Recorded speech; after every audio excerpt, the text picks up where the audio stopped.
തെന്നിന്ത്യൻ സിനിമകൾ ഒരു കാലത്ത് സൂപ്പർ താരമായി തിളങ്ങിയ നടിയാണ് മീന. തമിഴ്, തെലുങ്ക്, മലയാളം എന്നീ ഭാഷാ ചിത്രങ്ങൾ ഏറ്റവും തിരക്കുള്ള നായികയും നടിയുമായിരുന്നു മീന. താരം 3 ഭാഷകളിലെയും സൂപ്പർ സ്റ്റാറുകൾക്കടക്കം അഭിനയ മികവ് കാഴ്ചവെച്ചിട്ടുണ്ട്.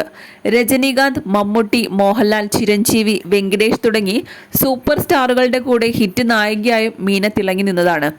നീണ്ട ഇടവേളയ്ക്ക് ശേഷം വീണ്ടും സജീവമായി സിനിമാ ജീവിതത്തിൽ തിരിച്ചെത്തവെയാണ് മീനയുടെ ജീവിതത്തിലേക്ക് അപ്രതീക്ഷിതമായ സംഭവങ്ങൾ കടന്നു വന്നത്. തന്റെ ഭർത്താവായ വിദ്യാസാഗറിന്റെ മരണം മീനയെ വലിയ രീതിയിൽ ബാധിച്ചിരുന്നു. സിനിമാ മേഖലയെയും മറ്റ് ആരാധകരെയും ഒരുപാട് വിഷമിപ്പിച്ച സംഭവമായിരുന്നു മീനയുടെ ഭർത്താവ് സാഗറിന്റെ മരണം. ശ്വാസകോശ സംബന്ധമായ അസുഖത്തെ തുടർന്നാണ് ചികിത്സയിലിരിക്കവേ വിദ്യാസാഗർ മരിച്ചത്. താരം തന്റെ കുടുംബത്തിന്റെയും സുഹൃത്തുക്കളുടെയും പിന്തുണ കൊണ്ട് മാത്രമാണ് പഴയ ജീവിതത്തിലേക്ക് തിരിച്ചെത്തിയത്. തന്റെ കരിയറിൽ ശ്രദ്ധ കേന്ദ്രീകരിച്ചിരിക്കുകയാണ് മീന.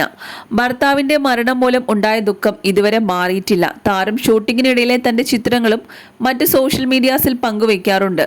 ഇപ്പോൾ മീന പുതുതായി പങ്കുവച്ചിരിക്കുന്നത് അഭിനയത്തിന് മുൻപ് മേക്കപ്പ് ഇടുന്ന ഒരു വീഡിയോസാണ്. കൂടാതെ നടിക്ക് ആശംസകളുമായി നിരവധി പേരാണ് എത്തിയത്. നേരത്തെ മീന 2ാം വിവാഹത്തിന് ഒരുങ്ങുകയാണെന്ന അഭ്യൂഹങ്ങൾ സോഷ്യൽ മീഡിയാസിൽ വലിയ രീതിയിലായിരുന്നു വൈറലായിരുന്നത്. എന്നാൽ തന്റെ സ്വകാര്യതയെ മാനിക്കണമെന്നും ഭർത്താവിന്റെ മരണമുണ്ടാക്കിയ ദുഃഖം ഇതുവരെ മാറിയിട്ടില്ലെന്നുമാണ് മീന അഭ്യൂഹങ്ങളെല്ലാം തള്ളിക്കൊണ്ട് വ്യക്തമാക്കിയത്. അടുത്തിടെ മീന നൽകിയ ഒരു അഭിമുഖത്തിൽ തന്റെ ഭർത്താവിന്റെ മരണത്തെക്കുറിച്ചും വിഷമഘട്ടത്തെ അതിജീവിതത്തിനെക്കുറിച്ചും എല്ലാം മീന തുറന്ന് സംസാരിച്ചിട്ടുണ്ട്. താൻ തന്റെ അഭിനയ ജീവിതത്തിലാണ് ഇനി കൂടുതൽ ശ്രദ്ധ കേന്ദ്രീകരിക്കുന്നത്.